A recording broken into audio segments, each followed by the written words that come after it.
A partir de agora, a Rádio Extremoz FM passa a apresentar programa Lição de Classe.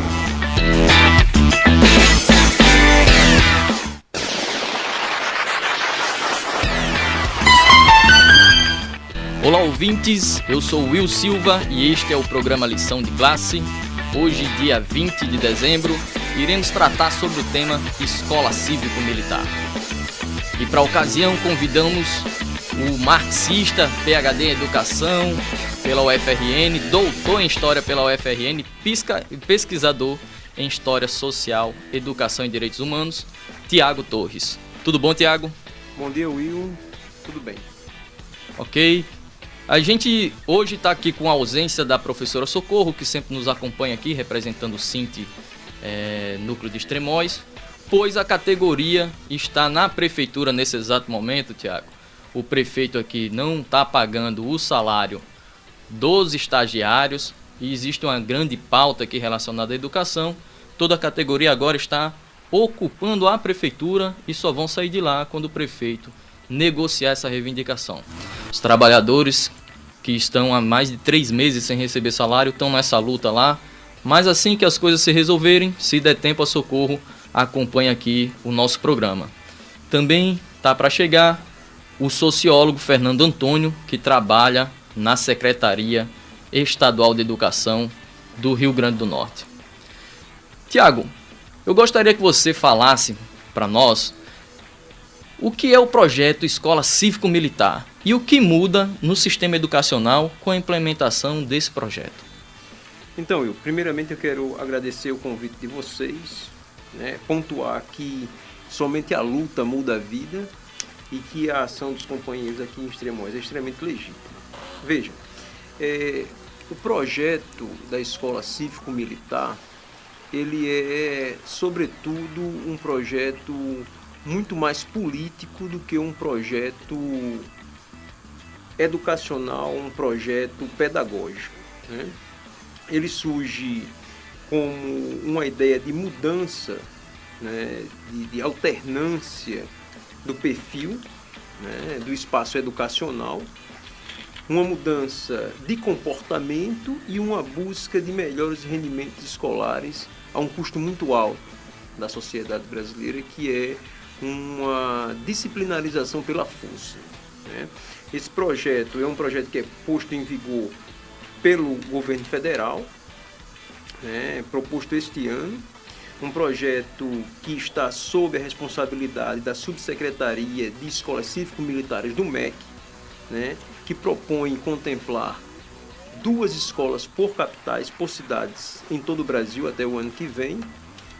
Um projeto que visa melhorar a estrutura de escolas, em detrimento do esfacelamento de outros projetos, como o da escola de tempo integral, a qual os recursos estão sendo retirados, à custa do contingenciamento do corte de gastos de outros setores da educação, do ensino superior, dos IEFs, das escolas federais, que têm rendimentos exemplares, que não foram contabilizados pelo governo federal justamente para poder dar mais ênfase à importância desse projeto. Tiago, segundo o governo federal, Bolsonaro pretende instituir 216 escolas cívico-militares até 2013. Desculpa, até o final do mandato do governo. São 216 escolas. Isso significa 54 escolas por ano. Este ano, o governo do estado do Rio Grande do Norte não aderiu ao projeto, mas 3 municípios solicitaram adesão: Natal, Mossoró, Parnamirim, mas só Natal foi contemplada nesse primeiro momento, certo? Aqui em Extremoz, o prefeito tentou também solicitar adesão ao projeto, mas foi rejeitado por um movimento popular, Eu queria que vocês explicassem, O Nando acabou de chegar, o Fernando Antônio.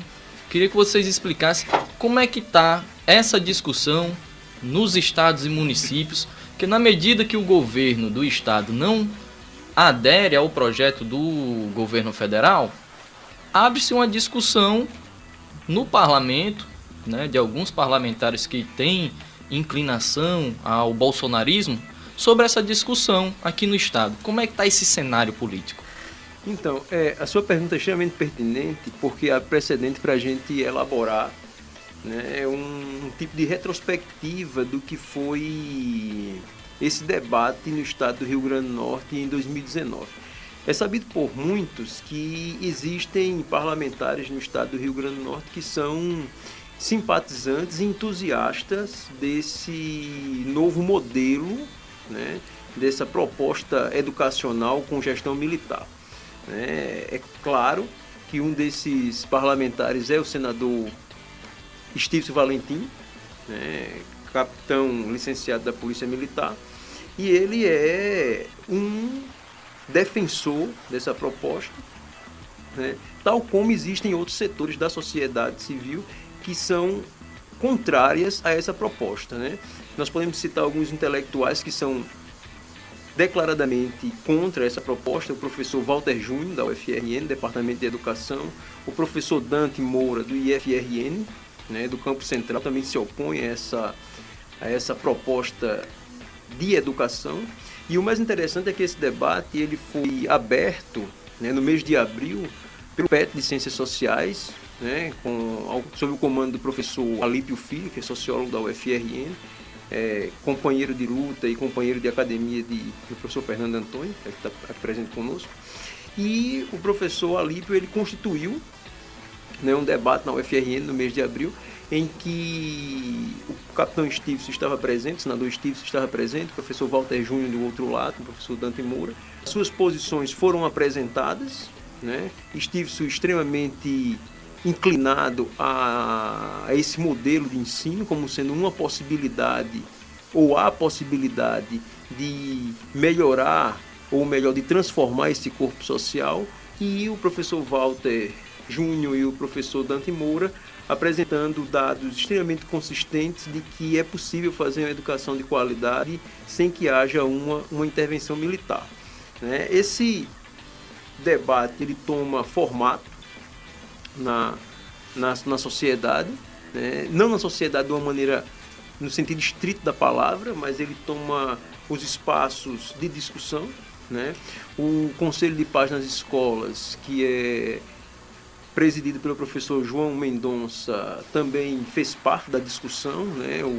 O professor Walter Júnior também fez uma fala em defesa do ensino democrático de qualidade, né? Em um outro momento, o Conselho de Paz nas Escolas convidou o Major João Batista, né, que é diretor de ensino da Polícia Militar do Estado do Rio Grande do Norte, que defende a existência de um colégio militar no Rio Grande do Norte, mas se opõe à militarização das escolas, né? Essa é a palavra do Major, e isso está registrado em ata do Conselho Estadual de Paz nas Escolas, né?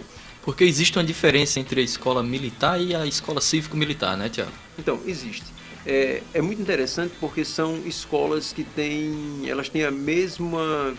Elas são diferentes, né, como você colocou. A escola militar ela é uma coisa, a escola militarizada é outra e a escola cívico-militar é uma outra situação. Porém, elas têm naturezas diferentes, né? Elas apresentam naturezas diferentes, né? Tipo, a escola militar, ela é uma escola que surge no Brasil no final do século XIX, né? Uma escola que surge no final do século XIX. É uma escola que também tem no seu horizonte o desenvolvimento e o desenvolvimento do país. Daí a gente tem esse slogan, né, na bandeira nacional de ordem e progresso. É um tipo de escola que adentra o século XX, atravessa todo o século XX, e quando chega na década de 90, é um tipo de escola que consegue um espaço dentro da LDB, no artigo 83. Né? O MEC não gera essas escolas, existe uma subsecretaria de educação dentro do Ministério da Defesa, né? Já a escola militarizada é uma escola pública, é uma escola democrática, uma escola de todos que sofre uma intervenção militar, sofre eu digo quase que uma agressão na sua proposta de ensino, né? E isso também não é algo novo no Brasil, né? O estado de Goiás tem essa experiência há praticamente 20 anos. Essa experiência, essa coalizão entre Secretaria de Educação e Secretaria de Segurança Pública em Goiás foi implementada pela gestão do PSDB, né? Sobretudo no momento de greve dos professores no estado de Goiás, né? Como uma forma de corrigir os professores, como corrigir o movimento sindical em Goiás. E esse laboratório tem se espalhado por todo o país. E a Escola Cívico-Militar, ela é sobretudo uma oficialização desse modelo, né? A Escola Cívico-Militar, ela é uma padronização em nível nacional da experiência brutal que a educação estadual e pública passou em Goiás e vem passando em Goiás nesses últimos 20 anos. Fernando, você que trabalha diretamente com a Secretaria de Educação do Estado do Rio Grande do Norte, como é que está a discussão por lá? O Tiago, há pouco, havia dito que o governo do estado não aderiu ao projeto nacional de escola cívico-militar, mas a gente gostaria de saber como é que está essa discussão e saber se vocês têm dados dos resultados da escola onde o Stevenson, hoje parlamentar, tentou implementar algo parecido, né, com o projeto de escola cívico-militar. Bom dia a todos os ouvintes, né? Ainda é bom dia. Esse é um debate, como o Tiago descreveu aí, não é um debate novo, né?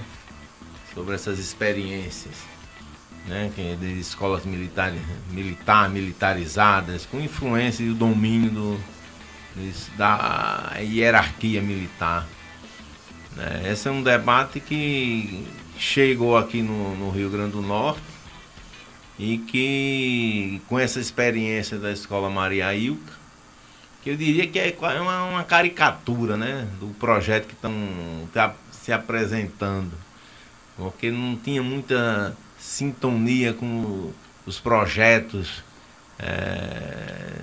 uma padronização, né, era uma cópia de experiências que se enxergaram em outros estados, como deu o exemplo de Goiás, né, que vem acelerando o processo de escolas com essa característica da década de 90 para cá. Então é uma caricatura. E o que a gente... É verdade que o Estado, é verdade que a própria entidade sindical, o SINT, né, não se apropriou do debate. Né, para você ter uma ideia, até esse momento nunca se parou para discutir essa experiência da Escola Maria Ilka, nem a nível da instituição, secretaria, e nem a nível mesmo do movimento sindical. Você vê, as experiências que tiveram nesse último período agora foi da universidade, né, que provocou aquele encontro com o senador para debater e discutir. Mas não tem um debate profundo sobre aquela experiência. E o que a gente vê, e o que a gente tem assistido, é que aquela experiência, por exemplo, não tira as pessoas do mundo do crime. Inclusive a escola está situada numa região em que o comando do crime está presente, né? E a gente sabe que essa situação das escolas, o reflexo dos conflitos que acontecem no interior das escolas é fruto dos conflitos que tem na sociedade. Então a escola ela apenas reproduz, né, o que acontece no interior da sociedade. Então a violência que acontece na escola é a violência que acontece dentro da sociedade. Então os muros das escolas não impedem que os conflitos, né, deixem de existir. Então vai ter o desemprego da família, que vai refletir no ensino-aprendizagem do aluno, né? Vai ter os preconceitos que acontecem na sociedade, como a homofobia, como o racismo, como o machismo, que vão invadir as escolas. Então, por exemplo, a presença e o controle militar no interior das escolas não vai impedir que esses conflitos sociais deixem de existir.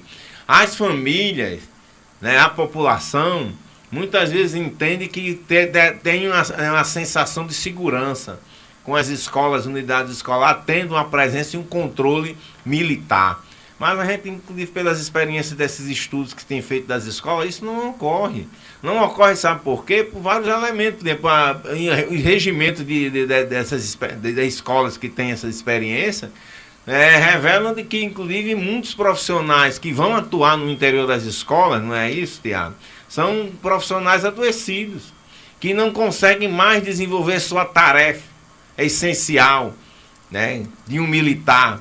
Não consegue mais para as ruas, né? E nesses regimentos escolares dizem que justamente esses profissionais são arregimentados, né, do quadro de profissionais que não conseguem mais desempenhar sua tarefa. Então você vai levar para as escolas, para as unidades escolares, profissionais que inclusive estão com um problema emocional afetado pela sua tarefa que é desenvolvida de cumprimento militar. Então, no interior das escolas, não sei se eles vão conseguir desenvolver. A forma de educação de um quartel é totalmente diferente da escola. O adoecimento dos profissionais muitas vezes está ligado à hierarquia rígida, né, que os profissionais têm dentro do quartel. Quer dizer, se você traz esse mesmo modelo dos quartéis para o interior das escolas, você vai reproduzir, né, esse adoecimento no interior das escolas para as crianças. Então é muito debate para ser feito, né? A população está reagindo, como foi o caso aqui, né, da cidade de Extremóis, foi muito importante. Agora, por quê? Porque aqui tinha um sindicato à frente, né? Teve um sindicato que comprou o debate, que mobilizou, que foi para a Câmara, que fez os enfrentamentos. Então isso é muito importante, né? Não dá para, né, lá em Natal, uma escola está entrando nesse projeto. E a reação é muito desigual. Mas por quê? Porque não tem um sindicato à altura que respondesse, que pressionasse, que chamasse a categoria à luta, né, que fizesse a denúncia, né?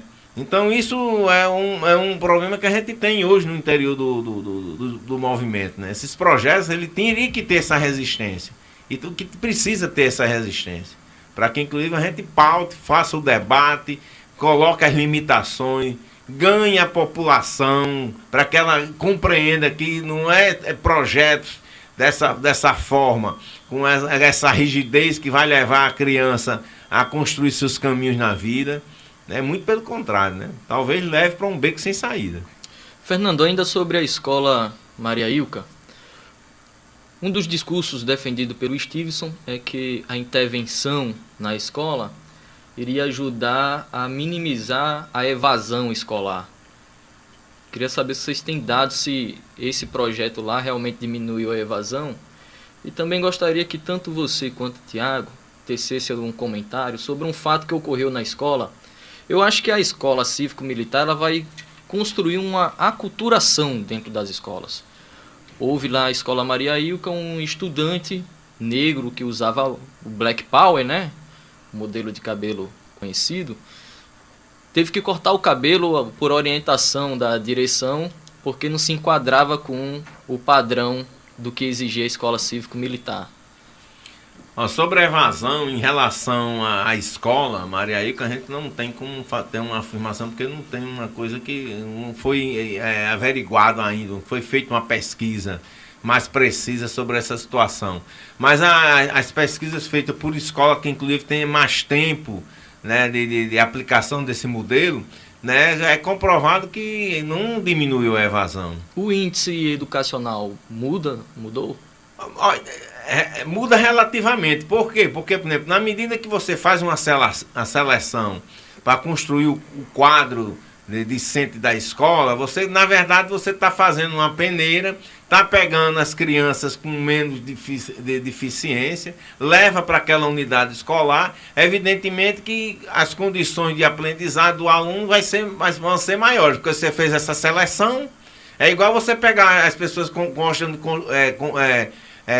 fazer uma analogia entre os IF e as escolas estaduais. É muito diferente, porque, por exemplo, o aluno do IF, ele foi selecionado. Ele já entra numa condição, né, de seleção né? Já entra com um grau de aprendizado, certo? Mais uniforme, que a seleção ajuda a construir esse parâmetro. Numa escola, por exemplo, estadual ou municipal, que é aberta para que todos entrem, inclusive todos que tenham aquela deficiência, certo? Não dá para ser comparado com a escola do IF. As pessoas dizem, mas o nível de um IF é superior. Vai ser superior, porque a forma que é constituída o corpo de alunos dentro daquela escola leva vantagem quem tem essa seleção. E também nós não poderíamos também colocar a mesma regra para uma escola estadual, que deve estar aberta a todo tipo de aluno, com todas as deficiências. Porque se a gente for fazendo seleção, vai chegar um momento de excluir os alunos que não têm deficiência nenhuma. Então, as escolas municipais e estaduais, elas têm que estar abertas a todo tipo de aluno. Então, por exemplo, nas escolas que mesmo com esse tipo de seleção, de preparação, a evasão existe nas escolas civil-militar. Porque, por exemplo, por causa da rigidez. Porque as pessoas, assim, as famílias se encantam, levam seus filhos, os filhos quando chegam lá, vê que são verdadeiros quartéis. Né? Você tem que cortar o cabelo, você não pode ir com um botão faltando um botão na farda, né? Você não pode pintar o cabelo, as meninas não podem usar também determinados tipos de batons, se tiver mais vermelho aí é que são questionadas. Quer dizer, quando os jovens se deparam com aquele regime, dizem, eu não quero isso, eu não quero ser militar. Certo? Eu quero estar numa escola democrática, que tenha participação, que a gente possa expressar o que pensa, né? Que a gente possa fazer teatro, que possa ter cultura, que possa questionar um profissional. Quer dizer, a hierarquia militar não concebe que um aluno possa questionar o superior. E nós somos educadores e na escola democrática a gente entende que o aluno tem voz. O aluno pode também participar das decisões. O aluno pode questionar o seu profissional. Né? Tiago, qual a visão que você aborda aí nos teus estudos sobre esse processo? Então, eu concordo com a posição do professor Fernando e, sobretudo, pensando que como eu afirmei inicialmente, a escola militar, a escola militarizada e a escola cívico-militar, elas obviamente não são a mesma coisa, porque são processos diferentes, mas elas têm a mesma natureza. Elas são antidemocráticas, elas não são inclusivas e elas não são públicas. Em que sentido? Elas não são democráticas, como o professor Fernando pontuou, elas são marcadas por um processo de seleção. O aluno ele não tem acesso facilmente a uma escola desse tipo. Essa escola tem reserva de vagas. Metade das vagas dessa escola são para filhos de militares. A outra metade para a população civil. Essa outra metade da população civil tem que passar por um exame de seleção, uma segunda reserva de vagas. Ela não é inclusiva porque essa escola, seja militarizada, seja cívico-militar ou um colégio militar, não há possibilidade para o desenvolvimento da diversidade. E o que é mais interessante é que as liberdades fundamentais dos alunos são simplesmente negadas. O direito de ir e vir, o direito à livre expressão, o direito à livre associação, o direito de pensamento, de expressão é totalmente vedado nessas escolas. Essas escolas não há espaço para um aluno transexual, não há espaço para as relações de homoafetividade, não há espaço para uma livre expressão corporal ou mesmo de organização. Não é uma escola pública, isso é um ponto muito importante que seja internalizado pelo ouvinte. Repito, não são escolas públicas, apesar de serem mantidas com o dinheiro público, porque existem evidências e denúncias de portais internacionais de notícia que há cobrança de mensalidade nessas escolas.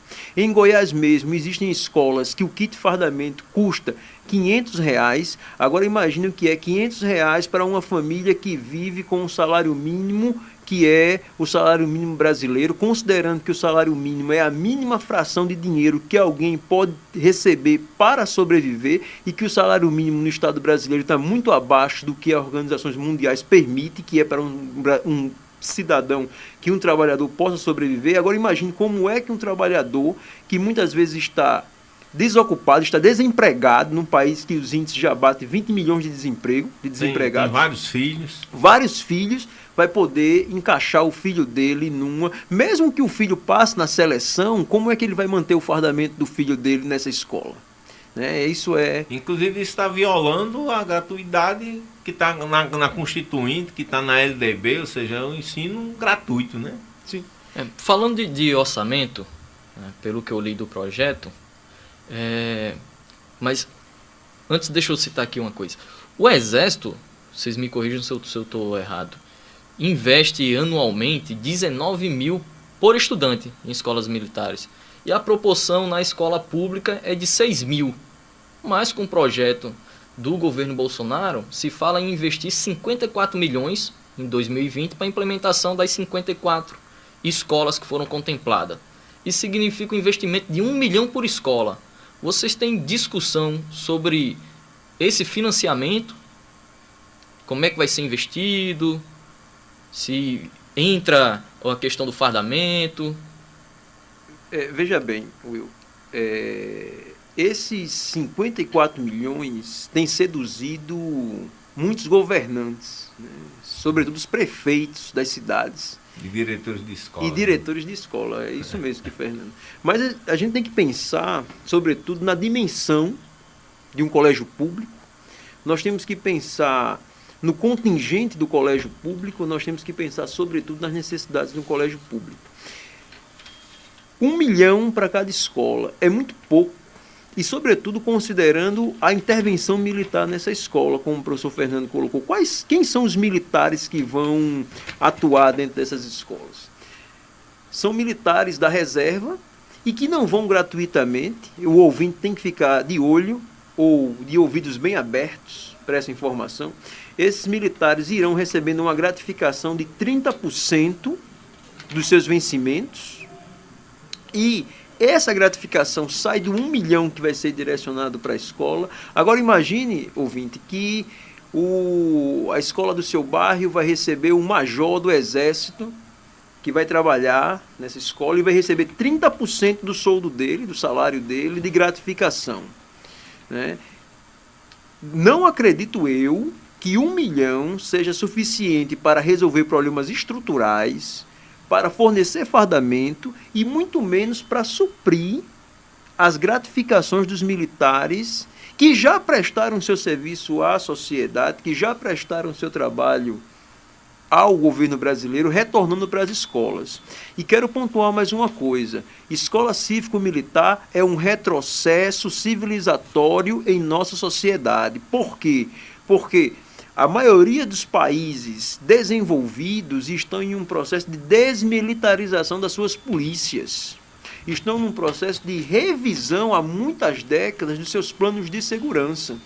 E o que acontece no Brasil? O que nós temos no Brasil é um avanço do processo de militarização, né, que deveria ser extinto na segurança pública e caminha para dentro das escolas. Buscando o quê? Buscando, sobretudo, a construção de corpos dóceis, ou melhor, pessoas que são economicamente produtivas, obedientes e politicamente alienadas. O projeto da escola cívico-militar, ela é, sobretudo, um projeto de nação.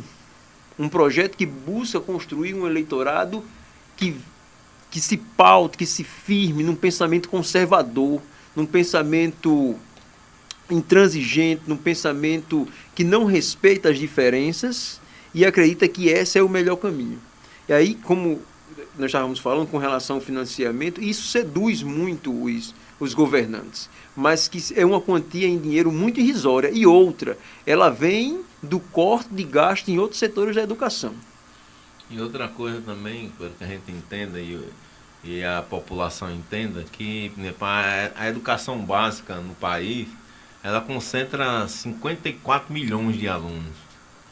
Né? Se essas 54 escolas, se a gente for fazer um cálculo, né, colocar, vamos ver, uma média de 1.000 alunos por escola, ela vai atingir 54 mil alunos. A educação básica no país são 54 milhões de alunos. E para vocês terem uma ideia, dando um exemplo do Distrito Federal. O Distrito Federal tem 470 mil alunos.